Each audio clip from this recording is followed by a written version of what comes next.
तो आज की क्लास में हम लोग ज्योग्राफी का डे 20 का पार्ट 2 देखेंगे। ठीक है, कल हमने ज्योग्राफी के डे 20 का पार्ट 1 देखा था। ठीक है, डे 20 में हम लोगों ने पार्ट 1 देखा था। आज हमारी जो क्लास होने वाली है वह पार्ट 2 के नाम से होगी। और हम लोगों ने 43 तक के प्रश्नों को पार्ट 1 में देख लिया था। आगे आज हम लोग 43 से कंटिन्यू करेंगे। ठीक है, मैं बता दे रहा हूँ प्लानट का 1 से लेकर 19 तक का जो है वो हिस्ट्री का है। और डे 20 से इन्होंने मतलब क्या किया है, तो इन्होंने मतलब डे 20 से क्या किया है, तो इन्होंने ज्योग्राफी को शुरू किया। ठीक है, और डे 20 का हमारी एक क्लास ऑलरेडी अपलोडेड है और दूसरी क्लासेस जो है डे 20 का पार्ट 2 के नाम से आपको देखने को मिल रहा है। तो चलिए शुरुआत करते हैं।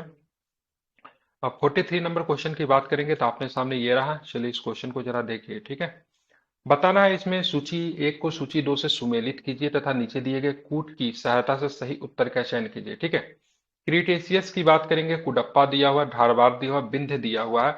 मिलाना है किसमें होगा। तो सबसे पहले आप देखोगे तो क्रीटेशियस की बात करेंगे तो इसमें होगा डक्कन ट्रैप हो जाएगा। ठीक है, कुडप्पा की बात करें, कुडप्पा किसमें होगा, तो कुडप्पा को मिलान करने के लिए आप क्या करोगे, तो कुडप्पा की बात करेंगे तो इसका आंसर जो लिया है चैंपियन श्रेणी लिया है। ठीक है, अब आते हैं धारवाड़ की बात करेंगे तो धारवाड़ का क्या होगा, सॉरी गलत कर दिया मैं। कुडप्पा की बात करेंगे तो कुडप्पा का क्या होगा, बी का 1 है ना, बीजापुर एवं ग्वालियर श्रेणी हो जाएगा। अब विंध्य की बात करेंगे तो विंध्य का क्या हो जाएगा, चैंपियन श्रेणी हो जाएगा। और धारवाड़ की बात करेंगे तो ध्यान में रखना है, धारवाड़ का क्या हो जाएगा, धारवाड़ का क्या होगा, धारवाड़ का क्या दिया हुआ है, शी का 2। ठीक है, शी का 2 चैंपियन श्रेणी, और डी का मतलब क्या दिया, 4 दिया हुआ, मलानी श्रेणी। ठीक है, तो आप इसे ध्यान में रखेंगे, मैं इसको रिवीजन करवा दे रहा हूँ क्योंकि भूल सकते हैं आप लोग। ध्यान में रखना है, पहला क्या दिया, क्रिटेशियस की बात करें डक्कन ट्रैप हुआ है। कुडप्पा की बात करें बीजापुर एवं ग्वालियर श्रेणी। ठीक है, कुडप्पा कहाँ पे मिलेंगे, बीजापुर एवं ग्वालियर श्रेणी। कुडप्पा जिला की बात करेंगे तो आंध्र प्रदेश का जिला, ये भी आप चाहो तो ध्यान में रख सकते हो। ठीक है, धारवाड़ की बात करेंगे इसको चैंपियन श्रेणी कहते हैं, कर्नाटक में पड़ता है। विंध्य की बात करेंगे मध्य प्रदेश उत्तर प्रदेश में है, इसको मलानी श्रेणी कहते हैं। ठीक है, आप इसे ध्यान में रखेंगे। चलिए बताना है 2011 की जनगणना के अनुसार विभिन्न धर्मों में उनकी संख्या के मामले में अवरोही क्रम में बताना। सबसे अधिक से अवरोही मतलब ज्यादा से कम में आपको देखना है। तो सबसे अधिक कौन है, तो सबसे अधिक सिख है, फिर बौद्ध है, फिर जैन और फिर पारसियों की संख्या बहुत ही कम है। ठीक है, कैसे याद रखोगे, तो याद करने का आसान तरीका है, सबसे अधिक संख्या बौद्ध की है। ठीक है, सॉरी सबसे अधिक संख्या सिख की है, फिर बौद्ध की है, फिर जैन की है, फिर पारसी की है। चलते अगर हम बात करेंगे 2011 की जनगणना के अनुसार, तो बहुसंख्यक की बात करें, बहुसंख्यक में हिंदू समुदाय सर्वाधिक है। कितनी जनसंख्या है, कि 79.8% की बात करेंगे इनकी जनसंख्या है। ठीक है, दूसरे नंबर पे क्या आएंगे, मुस्लिम समुदाय आएंगे, इस्लाम समुदाय, इसमें कितनी जनसंख्या है, तो 14.2 है। ठीक है, तीसरे नंबर पे ईसाई है, फिर सिख है। ठीक है, फिर बौद्ध है, अब फिर मतलब जैन है। ठीक है, जैन की जनसंख्या भारत में अप्रोक्स अगर देखेंगे तो 57 लाख, 57 या 58 लाख के आसपास इनकी जनसंख्या होगी। बहुत कम संख्या में वृद्धि करते, दशकीय वृद्धि की बात की मात्र इनकी 5% इनकी दशकीय वृद्धि है। लेकिन भारत के धनवान लोगों में से जैन समुदाय माने जाते हैं, लेकिन इनकी दशकीय वृद्धि काफी अधिक कम है। ठीक है, पर पारसियों की संख्या की बात करेंगे तो इनकी संख्या बहुत ही ज्यादा कम है, मात्र कितना है, 1.67 लाख जो है पारसियों की संख्या है। ठीक है, ध्यान में रखेंगे। मिलान करना है सबसे अधिक संकेंदन, ईसाई की बात करेंगे कहाँ पे है, हिंदू का कहाँ पे है। अब आते हैं तो यहाँ पे देखोगे बौद्ध का कहाँ पे है, सिख का कहाँ गया। ठीक है, तो आप ध्यान में रखेंगे हिंदू धर्म की सबसे अधिक प्रतिशत हिमाचल प्रदेश में आपको देखने को मिल जाएगी अकॉर्डिंग टू ऑप्शन। ठीक है, सबसे कम की बात करें कहाँ पे, मिजोरम में दिखेगी। ठीक है, केरल में ईसाई की संख्या सबसे अधिक है, कुल जनसंख्या का 29% है। ठीक है, इसका आंसर बी लिया है। ठीक है, बौद्ध की बात करेंगे तो बौद्ध मतावलंबी की बात करें, महाराष्ट्र में सर्वाधिक रहते हैं। रीजन क्या है सबको पता होना चाहिए, मैंने बताया था 1956 में लगभग वहां पे, 1956 में जब अंबेडकर जी ने महाराष्ट्र में ही क्या किया था, उन्होंने धर्म परिवर्तन किया था अपना। ठीक है, बौद्ध धर्म में गए थे, साथ में 10 लाख लोग ठीक 2 दिन के बाद धर्म परिवर्तन किया था। तो महाराष्ट्र में बौद्धों की संख्या बहुत पाई जाती है। ठीक है, अगर परंपरागत रूप से बौद्ध कहाँ पे मिलेंगे, तो आपको कहाँ पे, लद्दाख में मिल सकते हैं, जम्मू कश्मीर मिल सकते हैं, हिमाचल प्रदेश में मिल सकते हैं। सिख की सर्वाधिक संख्या की बात करें, पंजाब में मिलेगा, जहाँ पे 79%, 79% लोग जो है वो आपके सिख है, इसको आप ध्यान में रखेंगे। ठीक है, ध्यान में रखना है। अब हम लोग चलेंगे आगे, देखेंगे 46 नंबर क्वेश्चन देखिए जरा। अरुणाचल प्रदेश में सबसे कम जनसंख्या घनत्व 17 व्यक्ति प्रति वर्ग किलोमीटर है। बिल्कुल ठीक है, इसमें किसी प्रकार की कोई दिक्कत नहीं है। ठीक है, केंद्र शासित प्रदेश दिल्ली में सबसे अधिक लिंगानुपात गलत है, दिल्ली में सर्वाधिक लिंगानुपात नहीं है, पुडुचेरी में सर्वाधिक लिंगानुपात मिलेगा, मतलब 1000 प्लस, वहां पे कितना 1037 लिंगानुपात है, मतलब सरप्लस में है। ठीक है, राज्यों में सबसे अधिक लिंगानुपात की बात करें केरल में है। बिल्कुल, राज्यों में अगर लिंगानुपात की बात करेंगे, सेक्स रेशियो की बात करेंगे तो केरल में सर्वाधिक है। और 2011 में भारत की साक्षरता दर 74.94% रही थी, तो अप्रॉक्स में इसी के आसपास रही थी। बोला गलत कथन कौन है? तो गलत कथन की बोलेंगे तो दूसरा नंबर कथन आपका गलत है, क्योंकि दिल्ली में सर्वाधिक लिंगानुपात नहीं है। कहां पे है सर्वाधिक लिंगानुपात? तो पुडुचेरी में आपको सर्वाधिक लिंगानुपात देखने को मिलता है। चलिए 2011 की जनगणना के अनुसार हम थोड़ा चीजों को देख लेते हैं। अगर पूछा जाएगा सर्वाधिक लिंगानुपात वाला केंद्र शासित प्रदेश बताए तो पुडुचेरी हो जाएगा, जहां पे 1037 है। सबसे लिंगानुपात वाला राज्य बताना तो केरल हो जाएगा, यहाँ पर भी सरप्लस है 10 से 84। ठीक है। भारत की साक्षरता लिटरेसी रेट की बात करेंगे तो 74.94 है। ठीक है। सबसे कम जनसंख्या घनत्व वाला राज्य अरुणाचल प्रदेश, मात्र 17। अगर पूछेगा सबसे अधिक जनसंख्या घनत्व वाला राज्य कौन सा है, सबसे अधिक, सबसे कम में अरुणाचल, सबसे अधिक में बिहार होगा। अगर पूछेगा ओवरऑल बताइए सबसे अधिक किसका है, तो दिल्ली का हो जाएगा, वहां पे 11,000 प्लस है। ठीक है। कितना है? प्रति वर्ग किलोमीटर में कितने लोग निवास करते हैं? More than 11,000 plus. ठीक है। बिहार का कितना है? 1106 है। ठीक है। लिटरेसी रेट में अगर बात करेंगे हाईएस्ट क्या हो जाएगा? केरला का हो जाएगा। ठीक है। सेक्स रेशियो में अगर बात करेंगे तो केरला ही होगा हाईएस्ट में, और लोएस्ट में दोनों में क्या होंगे? हम लोगों ने टॉप किया है नीचे से। ठीक है। अब आते साक्षरता दर के हिसाब से बात हम करें अवरोही क्रम में। ठीक है। अकॉर्डिंग टू ऑप्शन की बात करेंगे, क्योंकि यहाँ पे आरोही क्रम में बात करनी है, तो आरोही क्रम में सबसे ज्यादा वाला को सबसे पहले लेते हैं, तो केरल सबसे अधिक हो जाएगा। ठीक है। फिर मिजोरम है, फिर आपका गोवा है, फिर आपका महाराष्ट्र है। ठीक है। बात करेंगे 2011 की जनगणना के अनुसार साक्षरता दर में राज्यों के क्रम में केरल 93.9%, अप्रोक्स में 94% यहाँ की लिटरेसी रेट है। ठीक है। दूसरे नंबर पर मिजोरम है, फिर गोवा आते हैं, फिर मतलब कौन है? महाराष्ट्र आते हैं। ठीक है। हम लोग इसमें क्या है? सबसे नीचे है। ठीक है। अब आते हैं 48 नंबर क्वेश्चन देखेंगे। हाँ, जनसंख्या जनगणना से थोड़ा मैं प्रश्न आप लोगों से पूछ लेता हूं। चलिए बताना, जनगणना भारत की पहली जनगणना कब हुई थी, क्या बताएंगे? भारत 1951 में। मैंने इसमें आजाद सॉरी वगैरह नहीं लगा, मैंने सीधे पूछा। 1972 1972 1872 सर। और 81 में 1872 में। ठीक जनरल है। हुई। नियमित जनगणना कब हुई थी? 1881 में। ठीक है। आजाद भारत की पहली जनगणना कब हुई थी? 1951 में। ठीक है। 1951 में। बिल्कुल ठीक है। जनगणना कराने की जिम्मेवारी कौन सी मंत्रालय की होती है? गृह मंत्रालय जनगणना करवाती है। ठीक है। नहीं, संख्यांकी नहीं, गृह मंत्रालय जनगणना करवाती है। ठीक है। चलिए, अगर मैं बात करूं जनसंख्या नीति 2000 के उद्देश्यों से संबंधित कथनों पर विचार करा, प्रजनन संबंधी एवं बाल स्वास्थ्य सुविधाओं की आपूर्ति है। वर्ष 2050 तक जनसंख्या को शून्य वृद्धि दर पर लाना है। ठीक है। बच्चों के लिए सार्वजनिक टीकाकरण की व्यवस्था करना है। तो जनसंख्या नीति 2000 के उद्देश्यों से संबंधित कथनों पर आपको विचार करना है। तो आप देखो डी ऑप्शन लिया है। डी में क्या थे? ऑल ऑफ दिस थे ना। डी में क्या 1 और 3 सही है? सॉरी। ठीक है। तो ध्यान रखना, प्रजनन संबंधी बाल स्वास्थ्य सुविधाओं की आपूर्ति करनी है। बच्चों के लिए सार्वजनिक टीकाकरण की व्यवस्था कम करना है। वर्ष 2050 तक जनसंख्या को शून्य वृद्धि दर पर लाना है। तो ऐसा नहीं जनसंख्या का शून्य वृद्धि दर हो जाए, वो भी काफी अधिक नुकसान है। ठीक है। और कितने, मतलब एक महिला को कितने बच्चे को जन्म देना पड़ेगा, जो कि देश की जो वर्तमान जनसंख्या वो आगे भी बनी रहेगी, उसके लिए एक महिला को कितने बच्चे को जन्म देना पड़ता है?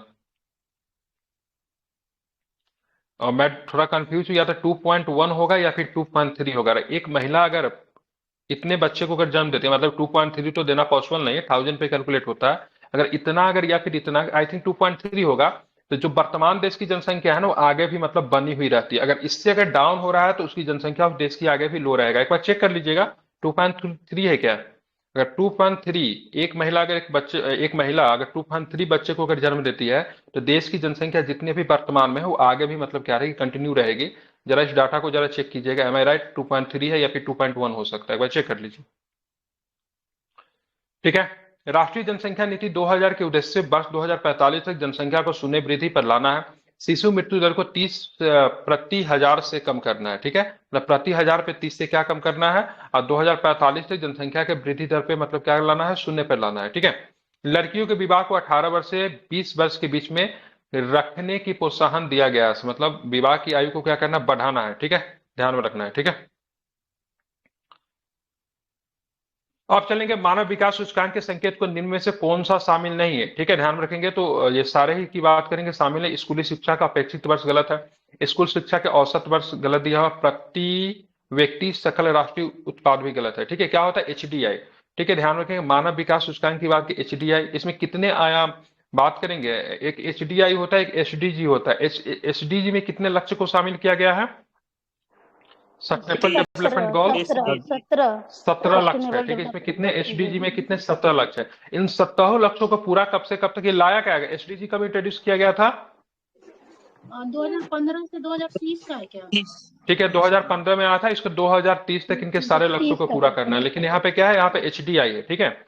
एचडीआई में बात करें क्या चीज को ध्यान में रखा जाता था? जन्म के समय जीवन प्रत्यक्ष, उसके बाद स्कूली शिक्षा के औसत वर्ष, स्कूली शिक्षा के अपेक्षित वर्ष, अब प्रति व्यक्ति सकल राष्ट्रीय आय, ठीक है। इसको आपको ध्यान में रखना है। इन चारों ही चीजों को क्या किया जाता है? ध्यान में रखा जाता है, ठीक है। तो क्या क्या है ध्यान में? स्कूली शिक्षा का औसत वर्ष है, स्कूली शिक्षा का अपेक्षित वर्ष है। इसमें गलत पूछ रहा था कि सही पूछ रहा था? कौन नहीं है, मतलब इनमें से सभी है, ठीक है। मतलब सारे ही सारे मतलब क्या है? सही है। मैंने गलत बता दिया था, ये सारे ही सारे क्या है? सही है, सॉरी फॉर दैट, ठीक है।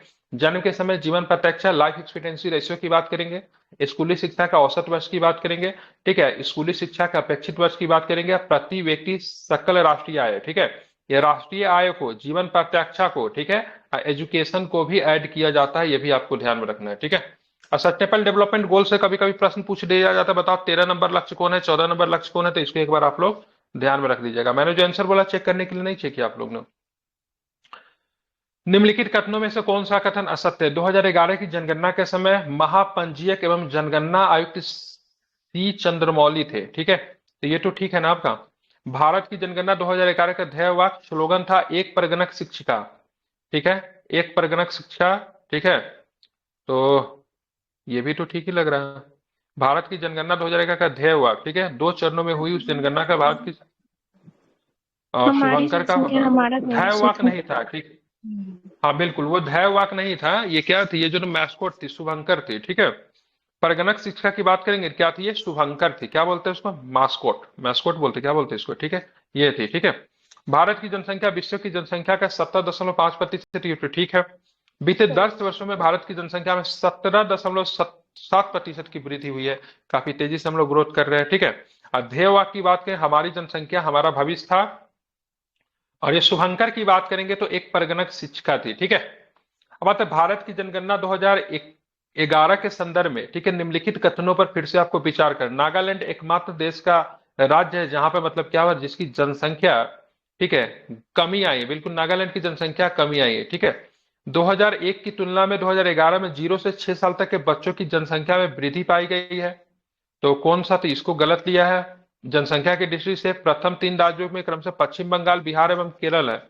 तो घनत्व तो नहीं होगा ना, ठीक है। पश्चिम बंगाल, बिहार तो होगा शुरू के 3 राज्यों में, लेकिन बिहार पहले नंबर पे आएगा।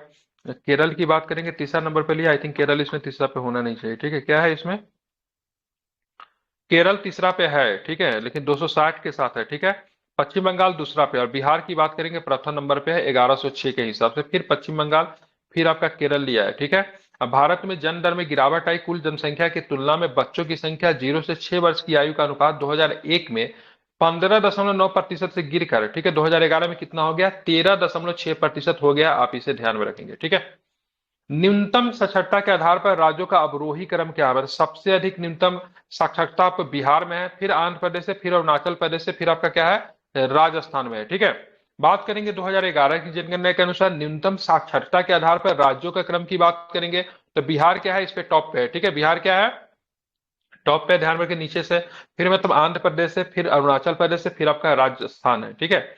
अब लिंगानुपात मिलाइए, ठीक है। इसमें धर्म के अनुसार लिंगानुपात दिया हुआ है, ठीक है, सी आंसर लिया है। हिंदू धर्म में लिंगानुपात की बात करेंगे, ए का मतलब सॉरी क्या दिया? अनुसूचित जाति में, ठीक है, अनुसूचित जनजाति लिखा हुआ। अनुसूचित जनजाति में लिंगानुपात 990 है, ठीक है। कितना अच्छा है इसका। हिंदू की बात करेंगे, हिंदू में कितना है? 939 है। अनुसूचित जाति में लिंगानुपात की बात करेंगे तो 945। अब मुस्लिम समुदाय में अगर बात करेंगे कितना है? तो 951 लिंगानुपात है, ठीक है। वर्ष 2011 के अनुसार अनुसूचित जातियों का लिंगानुपात 990 है, जो वर्ष 2001 के लिंगानुपात से 12 अधिक है। हिंदुओं में लिंगानुपात 939 है, मुस्लिमों का 951 है, ईसाइयों का 1023 है, मतलब इनका सरप्लस है, ठीक है। सिखों में 903 है, इनका बहुत ही कम है। बौद्धों में 965 है, जैनियों में 954 है। मतलब सरप्लस किसमें जा रहा है? तो केवल ईसाइयों में सरप्लस जा रहा है, ठीक है। वर्ष 2011 में अनुसूचित जाति का लिंगानुपात 945 और साक्षरता दर की बात करें, अनुसूचित जाति मात्र 37.41% है। मतलब हमारा समाज का एक बड़ा वर्ग है जिनको शिक्षित करने की आवश्यकता है, तभी हो सकता है भारत का विकास। भारत के वे राज्य केंद्र शासित प्रदेश जहां 2011 की जनगणना के अनुसार अनुसूचित जाति और अनुसूचित जनजाति, ठीक है, अनुसूचित जाति अनुसूचित जनजाति जनसंख्या का प्रतिशत उनकी कुल जनसंख्या में सबसे अधिक है। तो आप पंजाब और लक्षद्वीप में देखोगे, ठीक है, पंजाब में आपको अनुसूचित जाति की जनसंख्या सर्वाधिक है, अनुसूचित जनजाति की बात करें लक्षद्वीप में, ठीक है। बात करते हैं अनुसूचित जाति का जनसंख्या प्रतिशत सर्वाधिक की बात के पंजाब में है, तथा अनुसूचित जनजाति की बात करेंगे तो लक्षद्वीप में सर्वाधिक देखने को मिलता है। आपको ध्यान में रखना है, इंपॉर्टेंट है, याद रखेंगे, ठीक है। अब बात करेंगे, आगे चलते हैं तो आगे कौन सा प्रश्न है वो भी जरा हम लोग देखते हैं। अनुसूचित जाति का बात करें, अनुसूचित जाति का प्रतिशत की बात करें घटते क्रम में निम्न। पंजाब में बात करेंगे तो ध्यान रखेंगे 31.9% है। हिमाचल प्रदेश की बात करेंगे तो 25.2% है। बंगाल की बात करेंगे तो 23.5%। अगर आपसे पूछा जाए अनुसूचित जाति की जनसंख्या सर्वाधिक किस राज्य में, तो क्या बताओगे आप लोग? पंजाब में। अब बोलेंगे अनुसूचित जाति का, ठीक है, अनुसूचित जाति का सर्वाधिक जनसंख्या की बात करेंगे तो ध्यान रखें अनुसूचित जाति, अनुसूचित जाति का सबसे कम, सॉरी मिस्टेक, अनुसूचित जाति का सबसे कम की बात करेंगे तो कहां पे है? मिजोरम में बहुत कम है, ठीक है। अब आता है अनुसूचित जनजाति। अनुसूचित जनजाति में सर्वाधिक जनसंख्या कहां पे है जनजाति में? लक्षद्वीप में। लक्षद्वीप में 94.79% की बात करेंगे तो यहाँ पे अनुसूचित जनजाति। अगर पूछे अनुसूचित जनजाति का सबसे कम कहां पे है तो उत्तर प्रदेश में, ठीक है, ध्यान रखेंगे, ठीक है। तो देखिए अनुसूचित जाति सर्वाधिक पंजाब में, सबसे कम मिजोरम में, अनुसूचित जनजाति सबसे अधिक लक्षद्वीप में, और सबसे कम की बात करेंगे उत्तर प्रदेश में, ठीक है। बात करेंगे पुडुचेरी में, पंजाब में, हरियाणा में, दिल्ली में, चंडीगढ़ में कोई भी अनुसूचित जाति नहीं पाई जाती, ठीक है। अगर पंजाब में नहीं पाया जाएगा तो पड़ोसी हरियाणा और चंडीगढ़, ठीक है, तो इनमें तो नहीं पाया जाएगा ना, क्योंकि हरियाणा और पंजाब में ही तो चंडीगढ़ आएगा। तो यहाँ पे कोई भी अनुसूचित जनजाति नहीं पाई जाती। साथ में पुडुचेरी में भी नहीं है, और साथ में दिल्ली में भी किसी प्रकार के अनुसूचित जनजाति निवास नहीं करती, न तो पुडुचेरी में, न तो पंजाब में, न तो हरियाणा में, न तो दिल्ली में, न तो चंडीगढ़ में, ठीक है। बात करते बिहार के संदर्भ में कुछ अनुसूचित जनजाति से। बिहार में अब विधानसभा का चुनाव जब होती है यहाँ पे तो 2 सीट को अनुसूचित जनजाति के लिए रिजर्व रखा गया है। विधानसभा के चुनाव है, दोनों सीट का नाम बताइए, क्या नाम है? क्या नाम है दोनों सीट का? ठीक है, 2 सीट है, एक का नाम कटोरिया है, ठीक है, ध्यान में रखेंगे, एक का नाम है मनिहारी, ठीक है, ध्यान में रखेंगे। एक कटिहार जिला में मनिहारी पड़ता है, कटोरिया कहाँ पे है? बांका में, बांका, ठीक है, कटोरिया आई थिंक बांका होगा, मनिहारी की बात कटिहार होगा, एक बार देख लीजिएगा, ठीक है। तो विधानसभा के चुनाव में 2 सीट को अनुसूचित जनजाति के लिए बिहार में रिजर्व है। अनुसूचित जाति के लिए बिहार में कितने सीट रिजर्व है? विधानसभा में तो 38 सीट है, जनजाति के लिए 2 सीट है, मतलब 40 सीट को रिजर्व रखा गया। लोकसभा के इलेक्शन में अगर बात करेंगे अनुसूचित जनजाति के लिए 0 सीट रिजर्व है, अनुसूचित जाति के लिए 6 सीट को रिजर्व रखा गया है, ठीक है। आप चलते आगे देखेंगे 2011 की जनगणना के अनुसार भारत में 10 लाख की नगरों की संख्या कितना है? मतलब वहां की जनसंख्या 10 लाख है या फिर उससे अधिक है, तो 53 ऐसे नगर है, ठीक है, सर ध्यान रखेंगे। बांका में, कटोरिया अच्छा, बांका में, और मनिहारी आपका ये कटिहार में। हाँ तो वही मैंने भी बताया, ठीक है। 2011 की जनगणना के अनुसार भारत में 10 लाख की नगरों की संख्या 53 है। भारत में 10 लाख से अधिक जनसंख्या वाले नगरों में सर्वाधिक कहां पे है? उत्तर प्रदेश में। सर्वाधिक नगर कहां पे है? उत्तर प्रदेश एवं केरल में। मतलब केरल और उत्तर प्रदेश एक ऐसे नगर है जहां की जनसंख्या, ठीक है, 7 ऐसे शहर है जिनकी जनसंख्या 10 लाख से अधिक है। महाराष्ट्र में 6 है, ठीक है, ध्यान में रखेंगे, ठीक है। बिहार में कितने शहर ऐसे हैं जिनकी जनसंख्या 10 लाख से अधिक है? बिहार में कितने शहर ऐसे जिनकी जनसंख्या 10 लाख से अधिक है? तो मात्र एक शहर है, वो शहर कौन है आपका? पटना।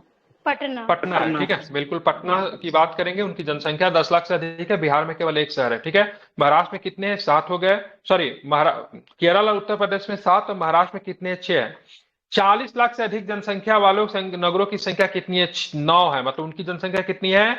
40 लाख से मतलब क्या है? अधिक है।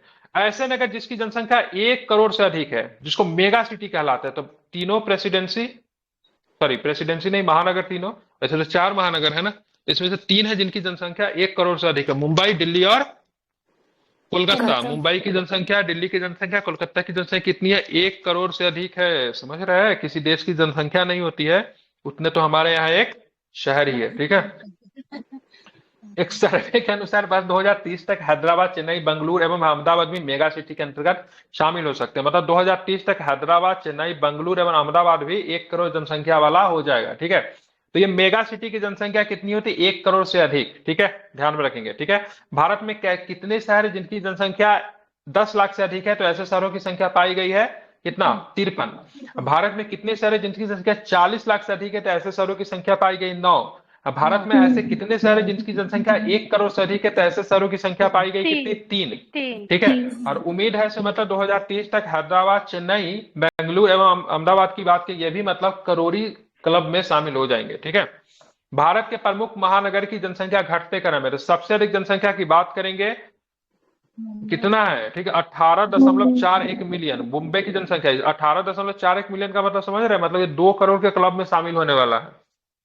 हाँ 1 मिलियन में कितना होता है 10 लाख। 10 लाख, तो 20 मिलियन में 2 करोड़ हो जाएगा। जी जी। तो ये 2 करोड़ वाले क्लब में जा रहा है। ठीक है, दिल्ली भी पीछे नहीं है, यहाँ पर भी 16.31 मिलियन हो गया। कोलकाता भी पीछे कहाँ है ये, ठीक है, अभी 1.5 करोड़ के आसपास पूरने वाला है। और चेन्नई जल्दी मतलब 1 करोड़ के क्लब में शामिल होगा। तो ये चारों के चारों क्या है, ये चारों के चारों भारत के महानगर है। ठीक है, क्या सर्वनिम्न शहर भी है सर। नहीं समझे क्या बोले। सर वो ये क्या कहते हैं, राज्यों को जोड़ा गया था सर्वनिम्न शहर में ना, मुंबई, कोलकाता, और दिल्ली उसको और स्वर्णिम चेन्नई। चतुर्भुज बोलते हैं। ठीक है, जी स्वर्णिम चतुर्भुज एक सड़क योजना थी जिसमें चारों महानगरों को क्या किया गया था, कनेक्ट किया गया था। ठीक है, गोल्डन क्वाड्रिलेटरल कहते हैं, ठीक है, चतुर्भुज को क्या बोलेंगे।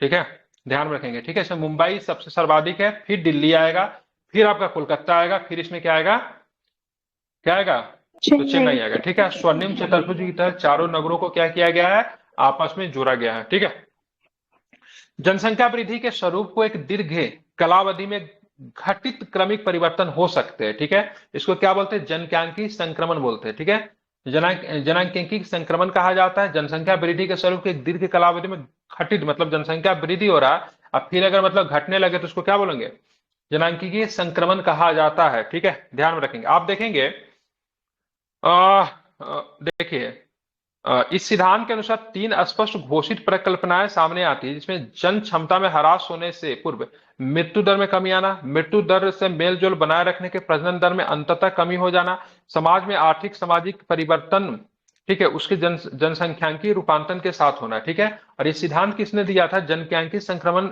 एक जनसंख्या सिद्धांत है जो जनसंख्यांकी इतिहास के आंकड़ों पर आधारित है। इस सिद्धांत के प्रतिपादक की बात करेंगे W.M. थॉम्पसन और W. नुएस्टीन थे। क्या नाम था, W. नुएस्टीन और W.M. थॉम्पसन। ठीक है, ध्यान में रखना।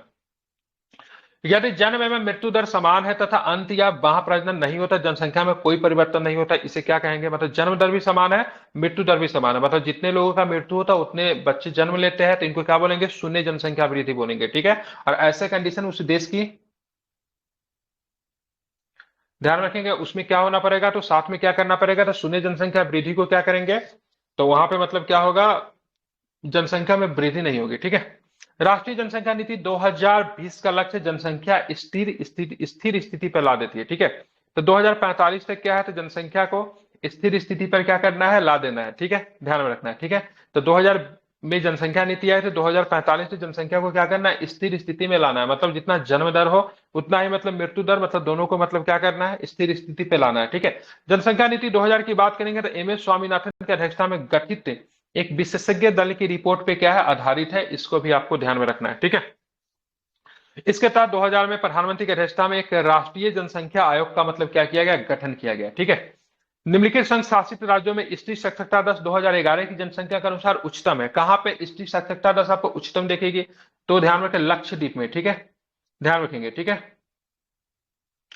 कहां पे, लक्षद्वीप में आपको देखेगी क्या, तो स्त्री साक्षरता दर 2011 की जनगणना के अनुसार उच्चतम है। यहाँ पे कितनी है लक्षद्वीप में, तो साक्षरता दर लक्षद्वीप महिलाओं की 87.9%। चलिए बिहार में महिलाओं की साक्षरता दर बताइए कितने % है, 51। बड़ा कम है। ठीक है, और टोटल की बात करेंगे 61 है। ठीक है, अप्रॉक्स में, और पुरुष की बात करेंगे तो उसमें फिर 10 जोड़ 51, 10, 61, 110, 71। ठीक है, तो ध्यान में रखना है, तीन यहाँ पे जो विकल्प दिए है उसमें पुडुचेरी में महिलाओं की साक्षरता दर उच्चतम है, उसके बाद चंडीगढ़ में, फिर लक्षद्वीप में उच्चतम है, फिर चंडीगढ़ है, फिर पुडुचेरी है, और फिर आपका दमन द्वीप आएंगे। ठीक है, लक्षद्वीप में महिलाओं की साक्षरता दर उच्चतम है। ठीक है, ओवरऑल केंद्र शासित प्रदेश में। अगर पूछेंगे राज्यों में कहां पे है, तो केरल में। ठीक है, निम्नलिखित में से किस केंद्रशासित प्रदेश में आबादी का घनत्व सबसे कम है? तो अंडमान निकोबार में आबादी का जनसंख्या घनत्व सर्वाधिक कम है। केंद्रशासित प्रदेश की बात हो रही है, ठीक है। अगर राज्यों में अगर पूछेंगे तो आबादी का घनत्व कहां पे सबसे कम है? राज्यों में? अरे राज्य में नहीं पता है कहां पे सबसे कम है आबादी का जनघनत्व? अरुणाचल प्रदेश। आप लोग कॉन्फिडेंस क्यों ना, कितनी है अरुणाचल प्रदेश की? ये तो नहीं है। मात्र 17 है, ठीक है। कितनी है? 17 है, ठीक है। अंडमान निकोबार जिसका जनसंख्या घनत्व मात्र 46 है, ठीक है। अन्य केंद्र शासित प्रदेश का जनसंख्या घनत्व दिल्ली की बात करें 11,320, चंडीगढ़ 10,000 से चूक गया है 9258 है, पुडुचेरी 2547 है, दमनदीव 2191, लक्ष्य की बात करें 2149 है। जबकि बताओ यहाँ पे अंडमान का काफी अधिक कम है। सबसे बड़ा केंद्र शासित प्रदेश एरिया के हिसाब से कौन है? लद्दाख, ठीक है। क्या है? लद्दाख जो है एरिया के हिसाब से सबसे बड़ा है, ठीक है। निम्नलिखित शर्तों में से जैसा जनगणना रिपोर्ट 2011 में दिया गया, किस क्षेत्र को नगरीय क्षेत्र निर्धारित करती है? ठीक है। क्या रीजन है? इसकी न्यूनतम जनसंख्या 5,000 होनी चाहिए, ठीक है। या फिर ठीक है गैर कृषि कार्य में संलग्न इसकी पूरी जनसंख्या न्यूनतम 75% होनी चाहिए। इसकी जनसंख्या घनत्व कम से कम 400 प्रति वर्ग किलोमीटर होनी चाहिए, या फिर इसका न्यूनतम क्षेत्र 10 वर्ग किलोमीटर होना चाहिए। मतलब ये सारे कैटेगरी दिया हुआ है। जनगणना जब 2001 में आई थी तो कौन से कंडीशन सही है जिसके अनुसार से तय किया जाएगा ये क्षेत्र जो है नगरीय क्षेत्र है, ठीक है। तो इसके आंसर की बात करेंगे, इसका आंसर लिया आपका बी में क्या क्या है? तो 1 2 3, मतलब इसकी जनसंख्या कम से कम 5,000 होनी चाहिए। गैर कृषि कार्य में संलग्न इसकी पूरी जनसंख्या न्यूनतम 75% होनी चाहिए। मतलब यहाँ पे लोग जो 75% लोग ऐसे हैं, पुरुष जनसंख्या स्पेशली, जो कि मतलब किसी प्रकार के कृषि कार्यों से जुड़े हुए नहीं है। इसकी जनसंख्या के घनत्व कम से कम 400 व्यक्ति प्रति वर्ग किलोमीटर होनी चाहिए। इसका न्यूनतम क्षेत्र 10 वर्ग किलोमीटर होना चाहिए, ऐसा कोई कंडीशन नहीं है। तो न्यूनतम क्षेत्र कितनी होनी चाहिए ये भी दिया होगा, ठीक है। ये सही पूछ रहा था कि गलत पूछ रहा था? सही पूछा। अच्छा, सही पूछ रहा था, ठीक है। तो जनसंख्या कितनी होनी चाहिए? 5,000 होनी चाहिए। 75% कार्यशाल जनसंख्या की बात करेंगे तो मतलब गैर कृषि कार्यों में लगी हुई, साथ में अगर बात करेंगे जनसंख्या घनत्व कितना होना चाहिए? 400 व्यक्ति प्रति वर्ग किलोमीटर एटलीस्ट होनी चाहिए, ठीक है। ये 2011 के अनुसार निम्न शर्तें पूरी होनी चाहिए किसी भी स्थान को नगर घोषित करने के लिए। और भारत में निम्नलिखित राज्यों को नगरीकरण की दृष्टि से अवरोही क्रम में व्यवस्थित कीजिए। तो सबसे अधिक अवरोही क्रम में मतलब सबसे अधिक जनसंख्या जो रहेगा वो सबसे पहले नंबर पे आएगा। सबसे अधिक, ठीक है, जनसंख्या की बात करेंगे कहां पे है? तो पश्चिम बंगाल में जनसंख्या।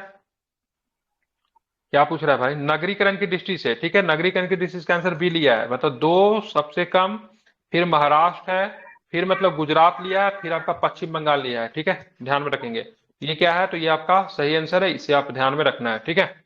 अधिकतम नगरीकृत वाले प्रथम 5 राज्य क्या है? गोवा में सर्वाधिक नगरीकृत है, ठीक है, 49.8% है। मिजोरम दूसरे नंबर पे आता है 49.6% के बाद। तमिलनाडु बात करोगे 44% के साथ है। महाराष्ट्र की बात करेंगे कहां पे है? तो महाराष्ट्र की बात करेंगे तो कहां पे है, ठीक है, 42.4% है। गुजरात की बात करें 37.4%। तो यहाँ पे अगर ऑप्शन के अनुसार जाओगे तो तमिलनाडु में सर्वाधिक है, फिर बात करेंगे तो आपको महाराष्ट्र में है, फिर बात करेंगे गुजरात में है, पश्चिम बंगाल में कम हो जाएगा, ठीक है। तो अवरोही था, आरोही में करेंगे तो फिर आप उल्टा कर लेना। लेकिन अगर ओवरऑल बात करेंगे नगरीय जनसंख्या सर्वाधिक कहां पे? तो गोवा में सर्वाधिक है। दूसरे नंबर पे क्या होगा? तो मिजोरम होगा। आप देखें निम्नलिखित में से कौन सा एक, ठीक है, 2011 की जनगणना के अनुसार राज्यों का उनके जनसंख्या घनत्व के आधार पर सही आरोही क्रम, मतलब घटते क्रम में आपको जाना है। तो आरोही क्रम, सॉरी, बढ़ते क्रम में जाना था। आरोही क्रम में आप देखो अरुणाचल प्रदेश है, फिर मिजोरम है, फिर सिक्किम है, फिर आपका हिमाचल प्रदेश है, ठीक है। तो 2011 की जनगणना के अनुसार उपरोक्त राज्यों का उनकी जनसंख्या के आधार पर सही आरोही अनुक्रम इस प्रकार होगा: अरुणाचल प्रदेश, मिजोरम, सिक्किम और हिमाचल प्रदेश, ठीक है। 2011 की जनगणना के अनुसार सर्वाधिक जन घनत्व वाला राज्य की बात करेंगे, बिहार है। कितना यहाँ के जन घनत्व? तो ध्यान में रखेंगे 1106 यहाँ का क्या है, तो जन घनत्व है, ठीक है।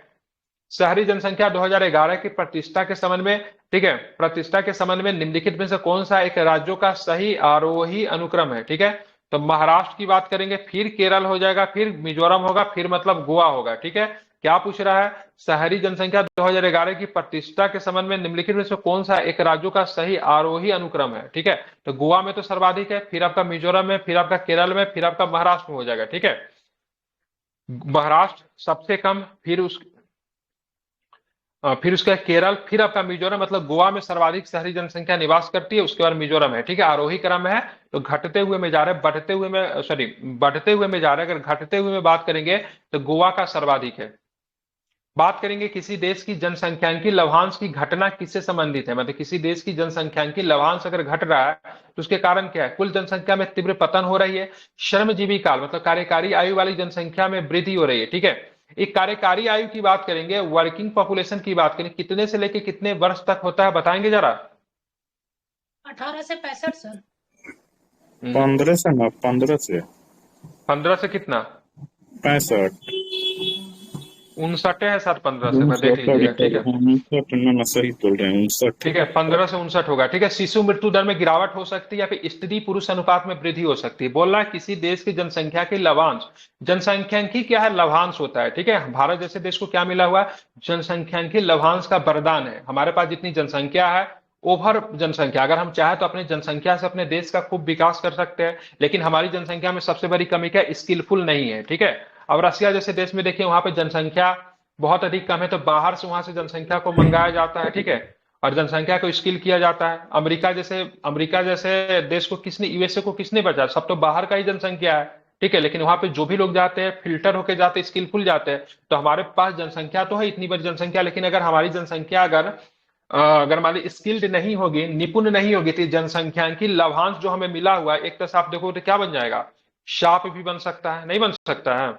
तो ये मेंस का क्वेश्चन पूछा हुआ है, तो भारत जैसे देश में जनसंख्या की लभांश है, लेकिन जनसंख्या की लभांश कब जनसंख्या की साफ बन जाएगी? तो ऐसे कंडीशन में बन जाएगी जब ओवरडोज जनसंख्या रहेगा, लेकिन जनसंख्या स्किल्ड नहीं रहेगा, तो उनको भोजन पानी, ठीक है, उनका शिक्षा, इन सब पे ध्यान पे भारत जो है सो दबते चला जाएगा। ठीक है, इसलिए जनसंख्या अधिक है, ठीक है, अच्छी बात है, होनी भी चाहिए, लेकिन मतलब जनसंख्या स्किल्डफुल होना चाहिए, ताकि वो देश के डेवलपमेंट में क्या करे? योगदान दे करे। ठीक है, 15 से लेकर 59 वर्ष की जनसंख्या की बात करेंगे, वर्किंग होता है, 60 के बाद तो रिटायर होने लगते हैं लोग।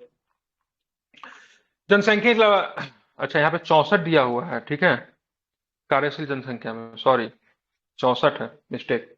ठीक है, जनसांख्यिकी लभांश की बात करें, अर्थव्यवस्था में मानव संसाधन के सकारात्मक और सतत विकास को दर्शाता है। ये जनसंख्या ढांचे में बढ़ती युवा और कार्यशील जनसंख्या 15 से 64 आयु वर्ग के घटते आश्रिता के अनुपात के परिणाम स्वरूप उत्पादन में बढ़ी बड़ी मात्रा को सृजन को प्रदर्शित करे। कहाँ पे? 15, 59 भी मैं पढ़ा था। ठीक है, यहाँ पे 64 है, ध्यान में रखिएगा, इसको एक बार चेक कर लीजिएगा। ठीक है, अब आते हैं 2011 की जनगणना के अनुसार निम्नलिखित में से कौन सी एक श्रेणी राज्यों के उनकी आबादी के घटते क्रम में सही है? ठीक है, तो घटते क्रम में बात करेंगे तो सबसे केरल कम हो जाएगा, फिर झारखंड है, फिर असम है, और फिर मतलब पंजाब है। अगर हम 2011 की जनगणना के अनुसार अगर बात करें तो बिहार की जनसंख्या कितनी है अप्रॉक्स में? 10 करोड़ 41 लाख सर। 10 करोड़ 41 लाख अप्रॉक्स में। ठीक है, ध्यान में रखना है। ठीक है, इसको आपको ध्यान में रखना है। क्या है? तो 2011 की जनगणना के अनुसार निम्नलिखित में से कौन सी एक श्रेणी राज्यों में उनकी कुल आबादी के घटते हुए क्रम में सही है? तो ध्यान में रखना है। ठीक है, घटते हुए क्रम में मतलब केरल की बात करेंगे, सर्वाधिक होगा, फिर उससे कम झारखंड, फिर असम, फिर उससे कम पंजाब। ठीक है, और अब चलेंगे निम्नलिखित में से, निम्नलिखित कथनों में से विचार करें तथा सही विकल्प को चिन्हित करें। भारत में हिंदी के पश्चात बांग्ला भाषा सर्वाधिक बोली जाती है। बांग्ला विश्व में 5वीं सर्वाधिक बोली जाने वाली भाषा, जो विश्व में 267.65 मिलियन लोगों के द्वारा प्रयोग में लाई जाती है। बताना है कौन सा कथन सही है? तो केवल एक कथन की बात करेंगे, सही पूछ रहा था ना, सही है। ठीक है, बाकी दूसरा गलत लिया है। दूसरा क्यों लिया है? तो भारत में हिंदी सर्वाधिक लोगों के द्वारा बोली जाती है। भारत में हिंदी के पश्चात बांग्ला सर्वाधिक मात्रा में बोली जाती है, विश्व में 6ठे नंबर पे सर्वाधिक है। ठीक है, 6th। ये 6ठे नंबर पे सर्वाधिक होने का रीजन क्या है? तो मतलब बांग्लादेश जो नेशन बना, बांग्लादेश में जो नेशन बना, ठीक है, तो नेशन बना तो वहां का जो बांग्लादेश की जनसंख्या ठीक ठाक है। ठीक है, वहां की टोटल पॉपुलेशन कौन सी भाषा बोलती है? बांग्ला भाषा ही बोलती है। फिर भारत में आप देखोगे तो 2-3 राज्यों में बांग्ला भाषा बोला जाता है, जैसे पश्चिम बंगाल हो गया, त्रिपुरा हो गया। तो इन सब की वजह से आप देखोगे बांग्ला बोलने वालों की संख्या विश्व में 6ठे नंबर पर सर्वाधिक है। ठीक है, कितने लोग बांग्ला बोलते हैं? 267.65 मिलियन लोग जो है बांग्ला बोलते हैं। ठीक है, आप देखेंगे भारत में जो सबसे अधिक बोली जाती है हिंदी बोली जाती है, फिर मतलब बांग्ला है, फिर मतलब मराठी है, फिर मतलब तेलुगु है। ठीक है, इतना ही ध्यान में रखिए। ठीक है, हिंदी, बांग्ला, मराठी और तेलुगु। ठीक है, ध्यान में आपको रखना है। अब आते आगे देखें, मणिपुर के मध्य में, ठीक है, मणिपुर के मध्य में घाटी में संकेंद्रित गैर अनुसूचित लोगों को क्या कहा जाता है? तो मतई कहा जाता है, ठीक है। अब मतई और किस समुदाय के बीच में, ठीक है, अभी संघर्ष देखने को मिला था मणिपुर में, मतई और कौन थे? मिट्टी बिल्कुल, मतई और कुकी के बीच में क्या देखने को मिला था? संघर्ष देखने को मिला था, ध्यान में आपको रखना है, ठीक है। तो मणिपुर के मध्य घाटी में संकेंद्रित गैर अनुसूचित लोगों को मतई कहते थे, ठीक है। तो मतई जो है गैर अनुसूचित है, तो कुकी कौन सा समुदाय में आते हैं? ठीक है, तो शेड्यूल ट्राइब में आते हैं, ठीक है, इनको अनुसूचित में रखा गया है, ठीक है। ये कुकी अनुसूचित में है, मतई की बात करेंगे तो गैर, ठीक है, अनुसूचित में। झगड़ा का कारण क्या था? झगड़ा का कारण यही था, सिर्फ मतई समुदाय को भी अनुसूचित का दर्जा दिया जाना था, ठीक है। तो इसी वजह से क्या हुआ, दोनों समुदाय के बीच में झगड़ा हो गया, क्योंकि रीजन क्या था, कुकी वालों का कहना था भाई इसको भी तुम अगर दे दोगे अनुसूचित जाति का दर्जा तो हमें जो लाभ मिल रहा था तो इसको भी मिलेगा, तो फिर मतलब क्या ही फायदा हो गया, ठीक है। अब मान लीजिए सभी लोगों को बात मान लीजिए समाज में मान लीजिए किसी आरक्षण है, ठीक है, 100% आरक्षण अगर बाय द वे हम कर देते 100% आरक्षण, और समाज में 5 जाति के लोग रहते हैं, ठीक है। तो मान लीजिए ए जाति को बोलते चलो तुमको 20% आरक्षण दे देते और किसी को नहीं देंगे, तो बी सी डी ई तो नाराज होगा, लेकिन बोल देंगे सब भाई साहब करो, 100% आरक्षण है ना, तो 20% ए को, 20% बी को, 20% सी को, 20% डी को, 20% ई को, तो क्या फायदा हुआ? ठीक है, सब में बट गया बराबर बराबर, तो बात तो पहले ही जैसा हो गया, तो आरक्षण हटा ही दो, वही मैटर करता है। लेकिन यहाँ पे क्या था, तो यहाँ पे कुकी और मैती जो थे, तो यहाँ पे कुकी समुदाय को पहले से मिला हुआ था एसटी का दर्जा, मैती को जब देने की बात कही गई तो उसके बाद मतलब क्या हुआ, संघर्ष की स्थिति उत्पन्न हो गई, ठीक है। साथ में पर्वतीय क्षेत्र में देखोगे तो नागा एवं कुकी की बात करेंगे, जनजाति लोग रहते हैं, मैती वहां पे जनजाति का दर्जा नहीं मिला है, ठीक है।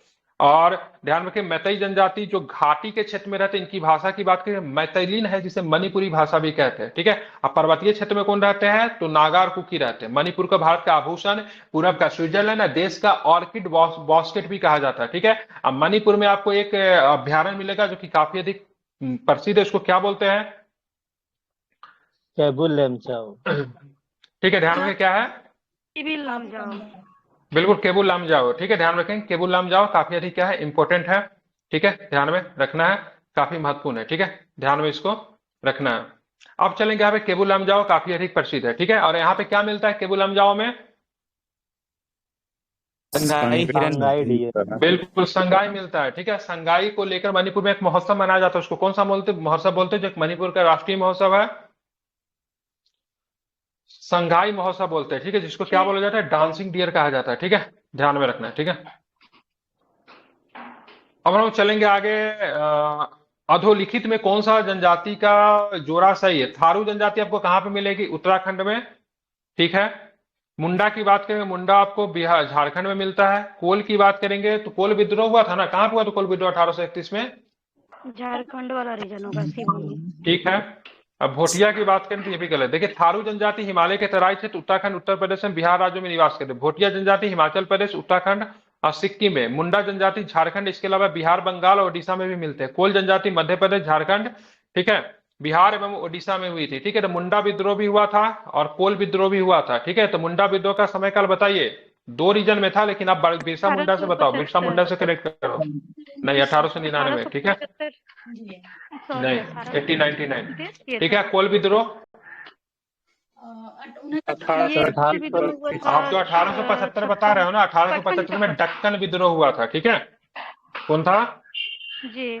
ये दक्कन का विद्रोह? ये कोल विद्रोह हुआ था सर, हाँ, 55-56 में। नहीं, कोल विद्रोह 1831 में, तो 55-56 में, 55-56 में संथाल विद्रोह हुआ था। सब उल्टा सीधा याद कर लिए। संथाल विद्रोह 55-56, ठीक है।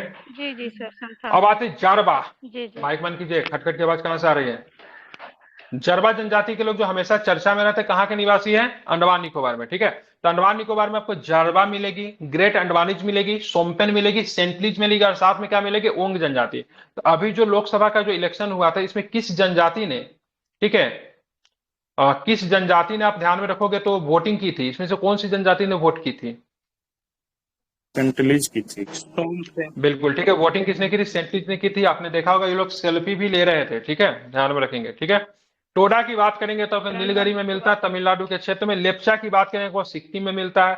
गारो की बात करेंगे तो मेघालय में मिलता है। तो बिरहोर मुझे पता नहीं था, तो झारखंड ही होगा ना, ठीक है। चलिए आगे देखेंगे कौन सा प्रश्न है, तो यहाँ पे आपको ध्यान में टोडा की बात करें, नीलगिरी पहाड़ी में आपको मिलता है तमिलनाडु में। लेप्चा की बात करेंगे, लेप्चा आपको सिक्किम में मिलेगा। बिरहोर की बात करें झारखंड में मिलेगा। गारो की बात करेंगे तो गारो, खासी और जयंतिया कहाँ पे मिलेगी तीनों? मेघालय तो में। गारो, खासी, जयंतिया वहाँ की हिल्स का पहाड़ी नाम है, भी और पहाड़ी का जनजाति नाम है, या फिर जनजाति का नाम है, या फिर दोनों का ही नाम है? जी। दोनों का नाम है सर। जाती दोनों है, का नाम है, ठीक है, आप इसे ध्यान में जनजाति रखें। भी और बिल्कुल, पहाड़ी वेरी भी है। गुड। जनजाति भी, पहाड़ी भी, बहुत अच्छे, ठीक है। निम्नलिखित में से कौन सा धौलाधर श्रेणी की प्रमुख जनजाति है? तो धौलाधर श्रेणी की प्रमुख जनजाति कौन सी है? गद्दी है, ठीक है। गद्दी जनजाति आपको कहाँ पे निवास करेगी, किस राज्य में मिलेगी गद्दी? एचपी में। हिमाचल हिमाचल में, प्रदेश। ठीक है। हिमाचल हिमाचल में, ठीक है, हिमाचल में बात की गद्दी। एक गद्दी है, एक नृत्य का नाम है गिद्दा। गिद्दा कहाँ का नृत्य है? पंजाब का। पंजाब का है, बिल्कुल ठीक है, ध्यान में रखेंगे, ठीक है। चलिए, उत्तरांचल की सबसे बड़ी अनुसूचित जाति कौन है उत्तरांचल में? ठीक है, उत्तरांचल मतलब उत्तराखंड में सबसे बड़ी कौन सी है? जौनसारी, ठीक है। जौनसारी। जौनसारी, ठीक है। इसकी 98%।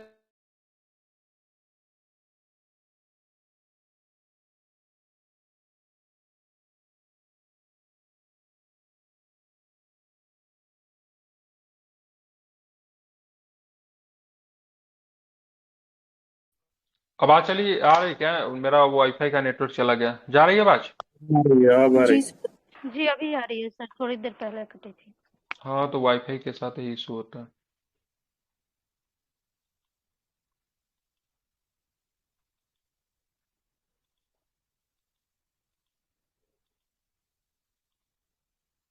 ठीक है, ध्यान में रखना है, ठीक है। तो उत्तरांचल की सबसे बड़ी जनजाति की बात करें जौनसारी है, ठीक है। इसकी 98% जनसंख्या की बात करेंगे तो देहरादून में रहती है, इसको भी आपको ध्यान में रखना है, ठीक है। थारू की बात करेंगे तो उत्तर प्रदेश की प्रमुख जनजाति जो उत्तरांचल में रहती है, ये भी आपको ध्यान में रखना है, ठीक है।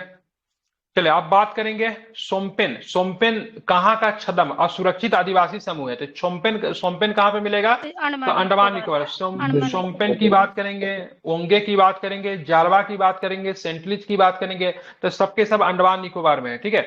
ऐसी मानता है कि भारत भूमि में प्रवेश करने वाले प्रथम जनजाति निग्रोसम थी। क्या थी? निग्रोसम थी, ठीक है, ध्यान में रखना है। अंडमानी जनजाति में स्वयंपेन एवं निकोबारी, ठीक है, स्वयंपेन एवं निकोबारी की मंगोलियाड प्रजाति है। कौन सी प्रजाति है? तो मंगोलियाड प्रजाति, ये भी आपको ध्यान में रखना है, ठीक है। खासी भाषा किससे संबंधित है? तो खासी भाषा की बात करेंगे ऑस्ट्रो एशियाटिक उपकुल की मोन खमेर भाषा है, ठीक है। तो खासी भाषा की बात करेंगे तो पूर्वोत्तर भारत में बोली जाती है। मेघालय में भाषा खासी समुदाय के द्वारा बोली जाती है। ऑस्ट्रो एशियाटिक उपकुल की मोन खमेर की शाखा से संबंधित है, ठीक है। खासी भाषा के बहुत से शब्द इंडो आर्यन भाषाएं जैसे नेपाली, बंगाली, असमिया से लिए गए। इसके अलावा खासी भाषा की कोई लिपि नहीं है। यह भारत में अभी तक चल रही मन खमेर भाषाओं में से एक है। तो मोन खमेर भाषाओं से संबंधित है खासी भाषा, और इसकी अपनी कोई लिपि नहीं है, ठीक है। देखेंगे 76 नंबर क्वेश्चन। निम्नलिखित कथनों पे फिर से आपको विचार करने हैं। सोमपेन जनजाति है ना जो पहली बार मतदान किया है 75 वर्षों में। सोमपेन की सेंटलिस? सोमपेन। सोमपेन है, ठीक है, हाँ, देख सुधार कर लीजिएगा उसे। सोमपेन, ठीक है फिर। निम्नलिखित कथनों पर विचार करने। संथाल मुंडा में उराव जनजाति प्रोटो ऑस्ट्रेलियाई प्रजाति से है। जौनसारी जनजाति में बहुपति विवाह प्रथा पाई जाती है। बिल्कुल, तो दोनों के दोनों स्टेटमेंट की बात करेंगे, सही है। जौनसारी में भी बहुप्रथा, एक और भी टोडा में भी शायद बहुप्रथा विवाह है, ठीक है। अब प्रोटो ऑस्ट्रेलियाई प्रजाति से संबंधित है संथाल, मुंडा और उराव, ठीक है, जो कि झारखंड में मुख्य रूप से।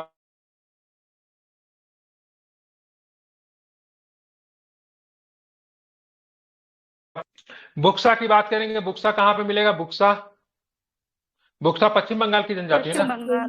ठीक है। पश्चिम बंगाल। तो बताना है क्या सही है, ठीक है। टाइगर रिजर्व है। तो यहाँ पे 1 का 3 लिया है, ठीक है। तो बुक्सा की बात करेंगे अनुलोम एवं प्रतिलोम विवाह होता है, ठीक है। बी की बात करें कोल में मुख्य पेशा कृषि है।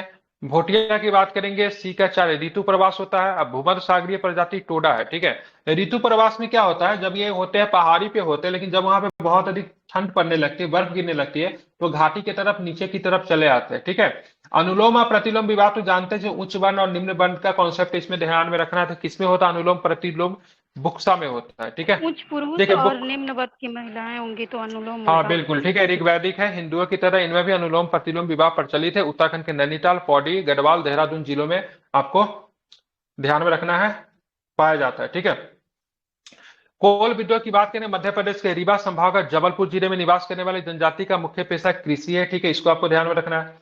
भोटिया की बात करें, भोटिया उत्तराखंड के अल्मोड़ा, चमोली, सैरागढ़ और उत्तरकाशी क्षेत्रों में पाई जाती है। ये जनजाति मंगोल प्रजाति का है, यहाँ पे ऋतु प्रवास होता है, ठीक है, मतलब ऋतु के हिसाब से ये अपने जगह क्या करते हैं, बदल लेते हैं। टोंडा कहाँ पे मिलेगा, टोडा की बात करेंगे तमिलनाडु की नीलगिरी। तमिलनाडु। उटमंडक, उटमंडक पहाड़ियों में निवास कर, उटमंडक किसका नाम है, ऊटी का नाम उटमंडक है, ठीक है, क्या बोलते हैं, ऊटी का पुराना नाम क्या, उटमंडक है, ठीक है। निम्न जोड़े पे आपको विचार करने, गरसिया की बात करें राजस्थान में है, ठीक है, ध्यान रखेंगे। और खरवार की बात करेंगे लड़ाकू एवं वीर जनजाति है, ठीक है। कोरबा की बात करें हिमाचल प्रदेश में नहीं मिलेगा, तो कोरबा कहाँ पे मिलेगा, कोरबा छत्तीसगढ़ में मिलता है, ठीक है। कोरबा जगह भी है, ठीक है, कोरबा जगह भी है, कोरबा तो आपको ये कहाँ पे है, छत्तीसगढ़ में, ठीक है। तो एक का दो की बात करेंगे आपका सही है, खरवार लड़ाकू एवं वीर जनजाति, ठीक है। ध्यान, खरवार विद्रोह में भी इन्होंने साथ पार्टिसिपेट किया। झारखंड के पलामू में हजारीबाग जिले में इनकी जनसंख्या मिलती है। और कोरबा आपको छत्तीसगढ़ के बिलासपुर, सरगुजा और रायगढ़ जिले में निवास करती है, ठीक है। अब आते हैं 79 नंबर प्रश्न, देखिए, निम्नलिखित कथनों में से कौन सा कथन असत्य है, ठीक है। तो मणिपुर में गारो खासी और जयंतिया जनजाति पाई जाती है, ठीक है। तो मणिपुर में क्या होता है, गारो खासी में जयंतिया जनजाति पाई जाती है, तो ये आपका गलत है। कहाँ पे पाया जाता है गारो खासी और जयंतिया, कहाँ पे पाया जाता है, मेघालय। ठीक है, ध्यान रखें कहाँ पे पाया जाता है, ध्यान रखें, तो ये आपको मेघालय में पाया जाता है। कहाँ पे पाया जाता है, मणिपुर में नहीं, मेघालय। मणिपुर में क्या है, तो मैती और कुकी, ठीक है, मैती और कुकी पाया जाता है, ध्यान रखेंगे, ठीक है। मेघालय में गारो खासी और जयंतिया जनजाति पाई जाती है। नागालैंड की बात करेंगे तो नागालैंड, मणिपुर और अरुणाचल प्रदेश की जनजाति में इंडो मोगलियाइट प्रजाति से संबंध रखती है। ये अधिकांशतः नग्नावस्था में रहते हैं, ठीक है। कृषि, पशुपालन, मुर्गी पालन का मुख्य व्यवसाय है। नीचे लिखे राज्यों को जनजातियों के युग्मों में से कौन सा सही सुमेलित है। मिरी की बात करें असम में है, थारू उत्तराखंड में है, ठीक है, लंबाडी आंध्र प्रदेश में, तो सबके सब ठीक है। कोयनक की बात करेंगे छत्तीसगढ़ में नहीं है, ठीक है। कोयनक कहाँ पे है, तो कोयनक आपको नागालैंड में है। कहाँ पे मिलेगी, नागालैंड, ठीक है। नागालैंड और छत्तीसगढ़ में भी आपको देखने को मिले। मिरी असम में है, लंबाडी आंध्र प्रदेश में, थारू की बात करेंगे उत्तराखंड और उत्तर प्रदेश के क्षेत्रों में आपको ये देखने को मिलती है। बैगा और कोरबा की बात करें छत्तीसगढ़ में, असुर एवं बिरहोर की बात करेंगे तो बिहार से और झारखंड में देखने को मिलता है। आई थिंक असुर जनजाति की जनसंख्या शायद समाप्त होने वाली है, ठीक है। 81 नंबर प्रश्न पे जरा ध्यान फरमाइए सभी लोग, क्या बोल रहा है, गधी, नोटिया, खासी और लिम्बूस, ठीक है, इनको मिलान करना है तो मिलान कीजिए अगर जानकारी है, ठीक है। गद्दी की बात करेंगे हिमाचल प्रदेश में, गद्दी कहाँ पे है, तो हिमाचल प्रदेश में है, ठीक है। और नोटिया की बात करें त्रिपुरा में है, ठीक है। और खासी की बात करेंगे तो खासी तो सबको पता होगा, ठीक है, कहाँ पे, मेघालय में है। और लिम्बूस की बात करेंगे तो आपको कहाँ पे, सिक्किम में पाया जाता है, ठीक है। अगेन आई एम रिपीटिंग, सुनिएगा जरा। गद्दी की बात करेंगे हिमाचल प्रदेश में, गद्दी है कि गद्दी होगा, क्या लिख दिया यार, गद्दी तो हिमाचल प्रदेश में सुना था, गद्दी को नहीं है, गद्दी, ठीक है, गद्दी हो सकता है, ये तो हिमाचल प्रदेश में है, ठीक है। नोटिया त्रिपुरा में, खासी मेघालय में, लिम्बूस की बात करें सिक्किम में है, ठीक है। अब यहाँ पे ध्यान में रखना है क्या दिया हुआ है, यहाँ पे प्रजाति दिया हुआ है, संबंधित क्षेत्र की बात करें बताना। मंगोलियाइट की बात करें, मंगोलियाइट क्या होगा, तो मंगोलियाइट की बात करेंगे तो आपको हिमालय एवं हिमालय के सीमांत क्षेत्रों में मंगोलियाइट मिलते हैं, ठीक है। अब बी का ऑप्शन क्या है, 4 लिया है मैंने। द्रविड़ की बात करें, दक्षिण भारत के लोग द्रवियन है, ठीक है, ये तो पता होना चाहिए सबको, बेसिक क्वेश्चन है। अब भारतीय आर्य की बात करें, उत्तर भारत के, जो हम लोग क्या है, हम लोग आर्यन के वंशज माने जाते हैं, ठीक है। और निग्रोटी की बात करेंगे तो अंडमान क्षेत्र में सबसे पहले निग्रोटी जनजाति इसी क्षेत्र में आके बसा था। भारत का पहला जनजाति भी इनको कहा जाता है, सबसे पुराना जनजाति में से वन ऑफ देम है, ठीक है। मंगोलाइट कहाँ पे मिलेगा, तो ध्यान रखेंगे इनका ध्यान रखेंगे, कद काफी छोटा होता है, ठीक है, चेहरा चपटा होता है, नाक चपटा होता है, तिरछी आंखों वाले होते हैं, ठीक है। तो इनको लोग प्राय बोलते हैं ना, तो मतलब जो थोड़ा होते उस तरह के लोग जो कि बहुत अधिक भेदभाव करते बोलते हैं, चीनी चीनी क्या के चिढ़ाते हैं। तो सिक्किम के लेप्चा, उत्तर प्रदेश और उत्तराखंड के तराई क्षेत्रों में ध्यान रखेंगे, थारू लोग जो पाए जाते हैं, इनकी बनावट वैसा ही होती है, ठीक है। कद काफी छोटा होता है, पीला रंग होता है, चपटा चेहरा होता है, तिरछी आंखें होती है, ठीक है, छोटी छोटी आंखें होती है, ठीक है। द्रविड़ की बात करें, इनका छोटा कद होता है, गहरा रंग होता है, घुंघराले बाल होते हैं, लंबे आकार के सिर तथा चौड़े नाक होते हैं। भील, गोंड, संथाल की बात करें द्रवियन है, ठीक है। भारतीय आर्य की बात करेंगे, आर्यन में लंबे कद होते हैं, साफ रंग होता है, लंबी भुजा होता है, भारी से लेकर छरछरे बदन होते हैं। राजपूत क्षत्रिय जात की बात करेंगे, आर्यन से, हम लोग भी आर्यन से में माने जाते हैं, ठीक है। निग्रोटी की बात करेंगे तो ये सबसे पुराने लेकिन मुख्य भूमि पर प्रजाति की मौजूदगी लगभग नगण्य है। ये अंडमान एवं निकोबार तथा नागालैंड के कुछ जगहों पर पाए जाते, काफी लंबे होते हैं, ठीक है, काफी चौड़े होते हैं, तगड़े होते हैं, जिसको निग्रो अफ्रीकन लोग जो होते हैं वो इस समुदाय के हैं, ठीक है। लुसाई, पनियान, बकरवाल और चकमा, ठीक है, चकमा जनजाति है, ठीक है। चकमा जनजाति किस धर्म से संबंधित है, कुछ दिन पहले चर्चा में रहा था, चकमा पहले खूब प्रश्न पूछता था, किस धर्म को मानते चकमा वाले, बौद्ध धर्म। वेरी गुड, बहुत सुंदर, बौद्ध धर्म को मानते चकमा वाले, ठीक है। चकमा शरणार्थी है, ठीक है, बौद्ध धर्म का शरणार्थी है। कहाँ पे पाए जाएंगे? चकमा। मतलब क्या पूछ रहा है? गलत कौन सा है? ठीक है, तो लुसाई है आपको उत्तराखंड में, गलत है। ठीक है, पनियान केरल से, ये बकरवाल की बात करें हिमाचल प्रदेश में, जम्मू में है, ये बकरी पालते हैं ये लोग। ठीक है, और चकमा की बात करें त्रिपुरा में है। ठीक है, ये बौद्ध धर्म को मानते हैं, चकमा शरणार्थी। ठीक है, भारत की ये त्रिपुरा, ये चकमा की बात करेंगे तो ये भी भारत बाहर से आए हैं ना ये लोग। ठीक है, तो शरणार्थी त्रिपुरा में मिलते हैं। भारत की सबसे बड़ी जनजाति की बात करें, सबसे बड़ी जनजाति कौन है? भील। ठीक है, भील जनजाति। भील जनजाति से एक प्रश्न पूछा जाता है। ठीक है, 2011 की जनगणना के अनुसार सबसे बड़ा आदिवासी समुदाय की बात करें भील है। ठीक है, इनका अनुसूचित जनजाति आबादी का लगभग 38% इनका जनसंख्या है। ठीक है, यह जनजाति महाराष्ट्र, छत्तीसगढ़, गुजरात, राजस्थान के साथ साथ त्रिपुरा में पाई जाती है। ठीक है, भील जनजाति से एक प्रश्न में इतिहास से पूछ रहा, भील जनजाति के एक छोटे से टुकड़ी ने किस युद्ध में पार्टिसिपेट किया था? जो युद्ध अकबर के खिलाफ, अकबर मतलब एंगेस्ट में अकबर था और सामने एक हिंदू शासक भी थे, उसमें भील जनजाति के एक छोटे से टुकड़ा ने पार्टिसिपेट किया था। से गोंड की जो महारानी थी उसके खिलाफ। भील में पार्टिसिपेट किया था आपका क्या बोलते हैं, महाराणा प्रताप, और इनके हल्दी घाटी के युद्ध में भील जनजाति के एक छोटे से समुदाय ने महाराणा प्रताप के समर्थन में अकबर के खिलाफ लड़ी थी। ठीक है, भील जनजाति। उसके नेता का नाम ही भूल रहा हूँ। ठीक है, गूगल कीजिए, पता चल जाएगा। ठीक है, 5 थे ना, 5 भील योद्धा थे। 5 भील योद्धा थे, सर लेकिन इसमें छोटी सी सेना लड़ी थी।